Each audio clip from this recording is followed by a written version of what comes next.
and we're live for episode 20 of the Alt Natives After Hours podcast. I am Popko. I'll be your host. And this podcast is brought to you by Axelrad Screen Printing and Wilkes-Barre and the V-Spot Bar in Scranton. And tonight I am joined by the gentlemen in the Maguas. Guys, welcome. What's up, Popko? Hello. Thanks for having us. Yeah, thanks for having us. Yeah, I mean, we're a little late. I don't have anything going on tonight, so I'll sit here all day, I guess, waiting for Brandon here. Mm-hmm. He was getting showered, getting ready for the interview. It wouldn't have taken so long if he just would have stopped sending me all those pictures of him doing it. So I'm a little upset. No kidding. Like I said, my 5 viewers won't be that upset, so it'll be all right. Thanks for taking the time to do this for my 5 viewers. All the time in the world. We do have that right now. So, yeah, I mean, first off, how are you guys doing? How are your families? How is everything in this quarantine life that we're living right now? Yeah, wild. I actually am still in Virginia, so I haven't been home since Parade Day weekend when we played Thirsty. So I'm working down here and doing all that kind of stuff, and so I haven't been home. Family's doing well, from what I hear. Nobody's really working, I guess, at the moment. We're working from home, I guess. So yeah, things have been different for me for sure, but I'm sure the guys have more of an experience because they're Luke's working and stuff, or was working and is working again. So Yep. Yeah. Are you working from home, Luke, or are you like? No, I work for the liquor store, so I work in Clark Summit, and they just reopened, and they're doing like curbside orders and everything. A bunch of people calling the store and all that, so It's been crazy. We'll get your liquor, How's that going though? I'm sure that's a trip. Oh yeah, it's a good time. Just tons and tons of people like knocking on the windows. Like, is this how I place my order? Like, no, I have to go home and call. But that's what I told my friends. I'm like, the nitwits in PA. I mean, they're gonna be like thinking they can just go outside the curb, beep the horn, shout out an order, and they'll get it delivered in. And that's I want 7 bottles of Smirnoff. Yep, exactly. Yeah, they're like, I know this guy. They'll take care of me. I'm like, nope, we won't. We will not take care of you. Well, you assembled my order the other day, right? But all your families are good? Yeah. Yeah, we're look good here. Cool. Well, that's the most important part. But I wanted to get you guys. I want to get in front of you guys for a few reasons. I haven't seen you in a while. Last time we hung out was probably the ECMCs, I think, maybe. Yeah, I think so. Yeah, it was a long time. Back in the old days. Yeah, that stuff. Way back. But since then, you guys have been doing a lot of stuff, including the release of a brand new song. Just came out this past Friday called Glum. Yeah. Yes. Kind of the first music you guys have put out, like brand new, because you had you did an acoustic version of Funeral from the Good Beer EP. You did the Midnight Blue acoustic version. But this is like the first new music, I guess you could say, in a year and a half or so. Yeah. A long time coming. We've been impatiently waiting for this day, so we're very excited. It's finally here. So tell me a little bit about that. I mean, obviously, Ionic Development was involved. You have a video for the song, which is fantastic. I said last night in the show that you guys released it and it was just top notch. It was the artwork was great. There's a video component to it. You had teasers. It was just you guys were buttoned up. So tell me a little bit about Glum and the process behind that, working with Ionic Development and all that kind of stuff. Yeah. So going into this whole process, so when we finished Good Beer, we actually started writing new songs immediately, and so since February until now, we've had a bunch of demos written. Eventually we decided we wanted to take it to a studio, so we went to Lumberyard, a studio recording in New Jersey, with Nick Brzezzi, who was he's the bassist and singer in Man Overboard, and we went to him, showed him all our songs. We actually wrote a 6-song EP with him, and we're gonna be releasing single after single from now until November. And yeah, so we're really excited, and we wanted to go into this and kind of present ourselves in a way that like, you know, showed that we were really serious about our music. We're really serious about, you know, what we wanted to do with our career as musicians. And so we went all out. We hooked up with Ionic, and we were like, hey, we want to do album art, we want to do videos, we want to do anything you guys could think of, you know, and you know, get creative with it. And it's been incredible working with them. They're one of the like nicest people we've probably ever met. You know, I know everybody in the band probably talks to them, you know, maybe once a week. I talk to them every day. I literally hit them up, say, you know, hey, you know, I'll ask them a question all the way from like, hey, can you get this video to, I can't figure out how to adjust my screen. How can I fix it? Like, I hit them up with tech problems, you know, anything. Just great people. And that's been like a real joy for me. I'm sure, you know, the guys can kind of, you know, hop in on that and mention their the whole process, everything was so easy to work with Ionic, and then even Nick as well. Going in the studio, we had like 8 songs that we were like really felt good about, and we whittled them down to 6. And you know, you walk into the studio and he takes everything apart and reworks it until it's, you know, it sounds great. And everything that we did, I can't wait for this music to be out, because I love it. Like, I love it so much. So he really brought a cool creative process together that we all felt real comfortable in, and we're able to sort of flush out the best ideas that we had and really make it what it is. And I can't wait to share it all. Yeah, man. I can't wait to hear it. I said, I don't know who I was talking to on your Facebook page, but you know, I think it's, you know, the best thing I've heard from you guys so far, for sure. Thank you. Awesome. Thank you. So much. Yeah.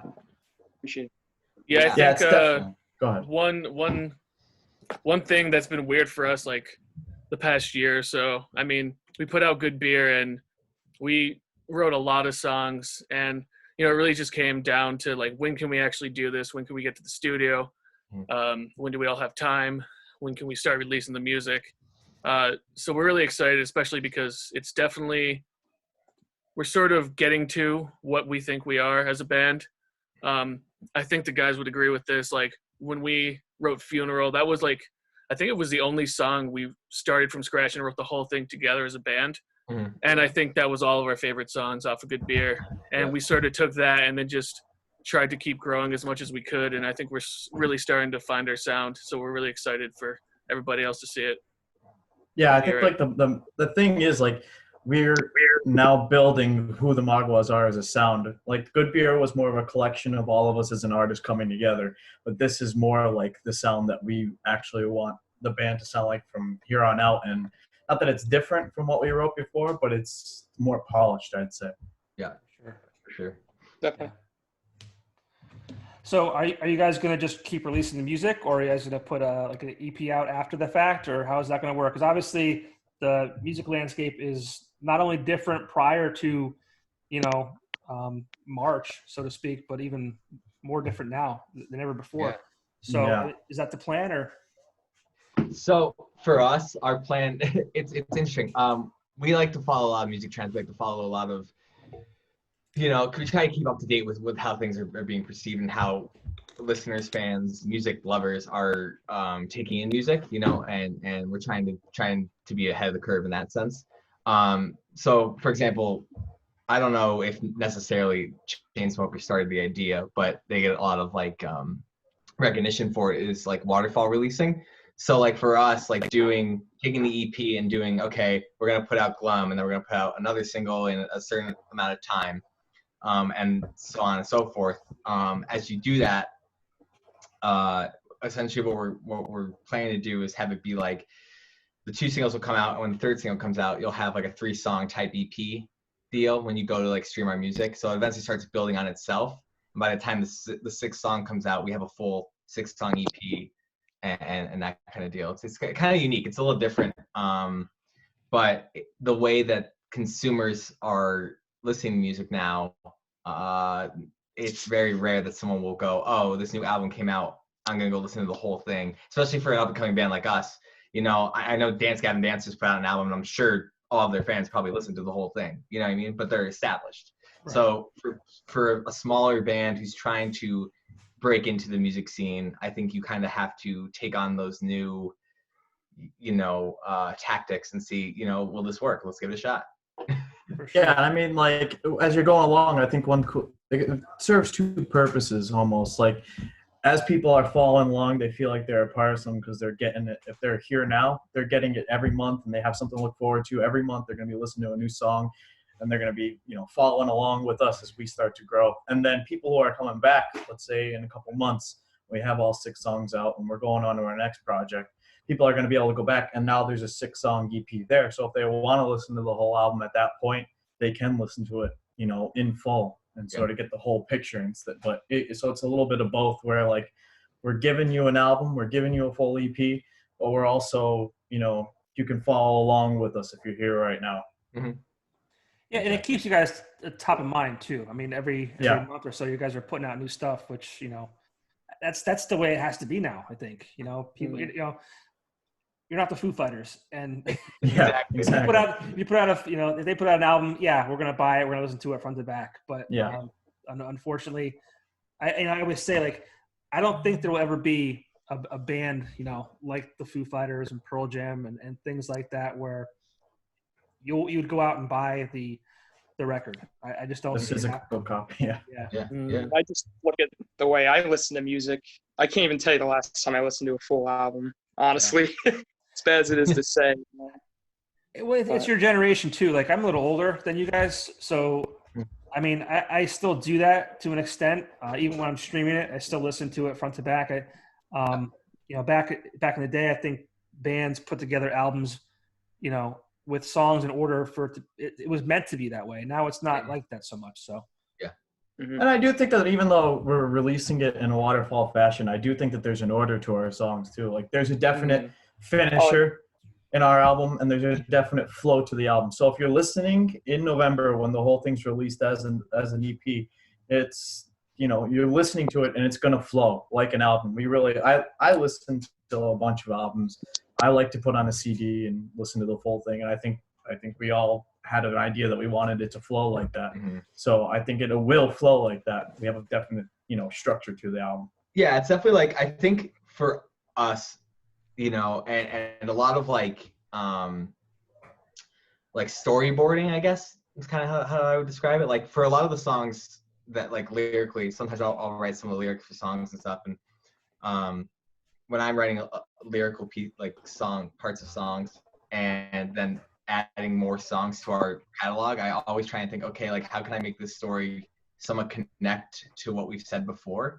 And I feel like, especially on this EP, like, there's a connection from start to finish that you're going to see, and there's going to be a progression. And I think, I'm hoping, come November, hopefully we'll be talking again when the EP finally drops, and, we can discuss, like, what was your view? Like, did you get this? I want to see if fans get the same idea that we got when we wrote the story. You know what I mean?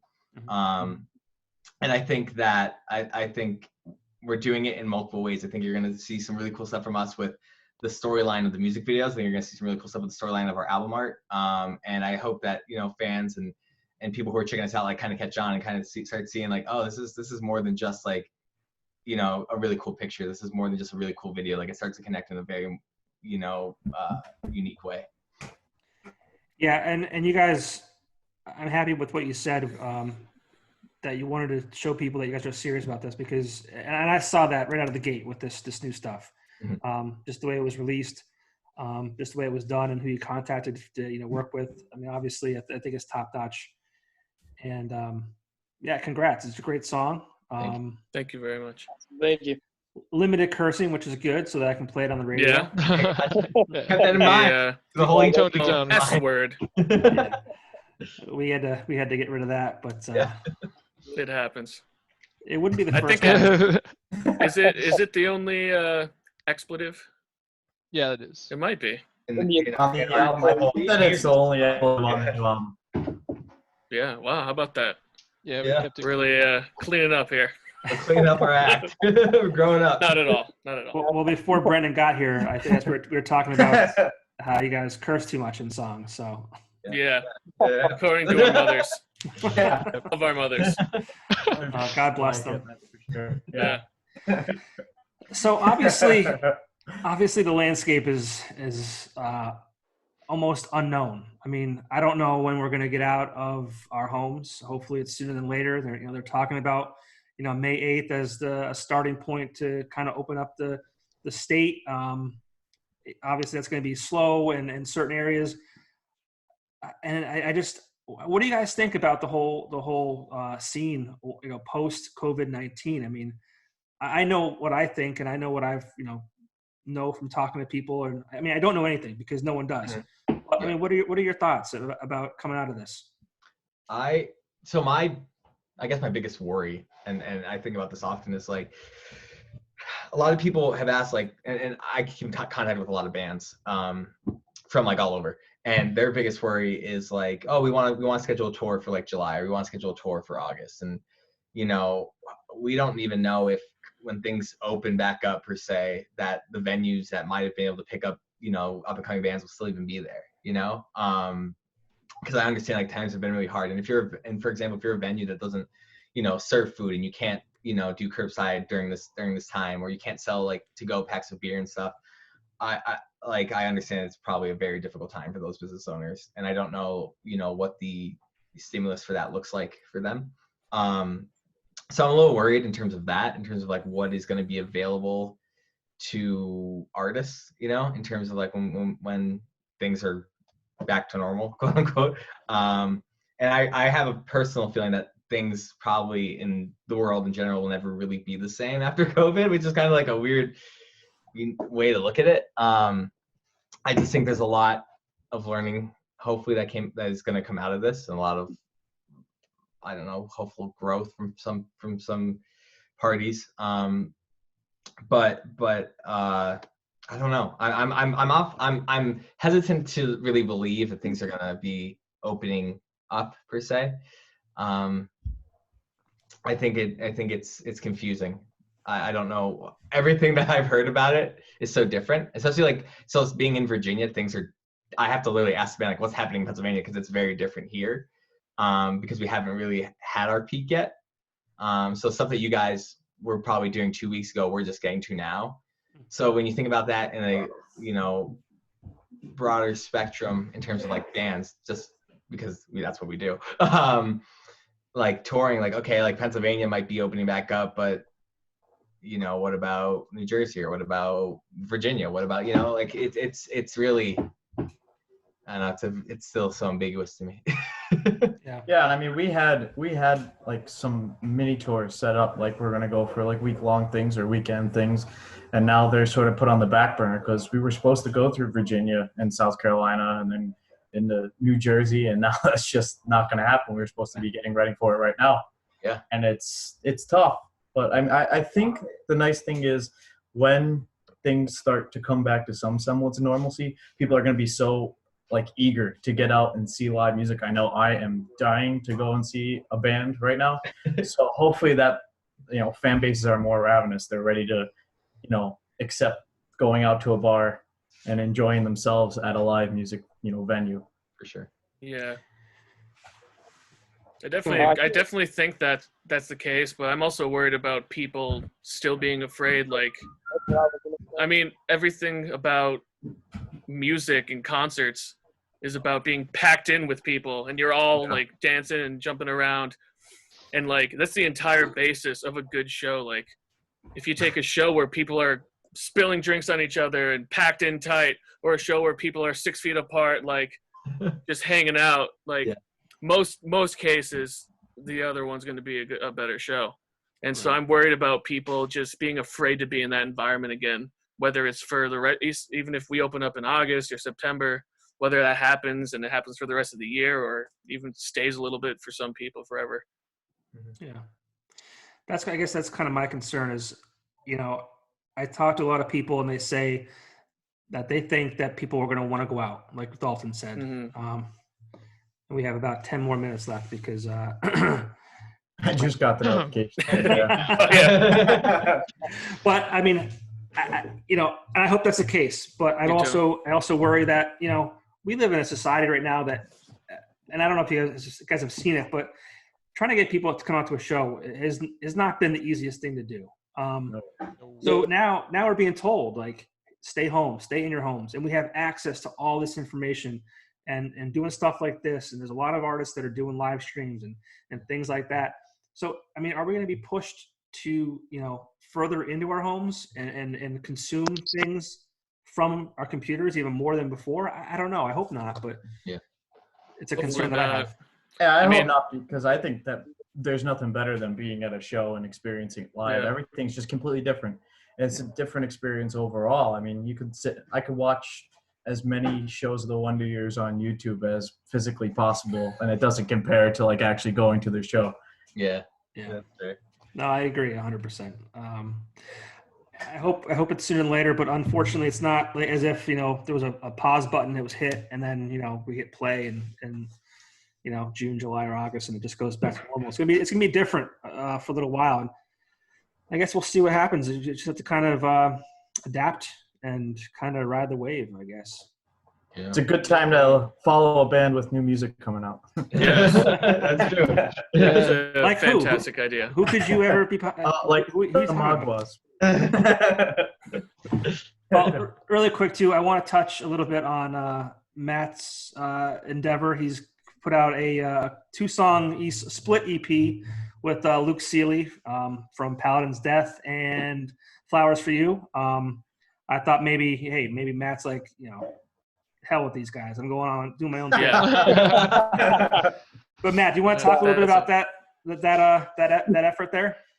Yeah, I'm actually sitting in my little studio area right now. I don't know if you can kind of see it, but I've been just producing my own music since I'm like 13 years old. So, I get a little ADD when I'm not together with the band. Luke hit me up one day randomly, and he's like, "Yo, you want to do a split?" And I had no clue what he's talking about. I thought he was talking about like a live show. And 2 days later, we're going back and forth, and he's like, "Dude, I'm talking about like a little EP." So I'm like, "Oh yeah, awesome."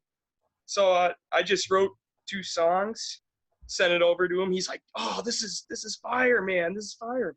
And went ahead and put them out. And I cool. think we're gonna keep doing it too. It's fun to do. Yeah, we've got a lot of time on our hands now, so I guess we should make the most of it.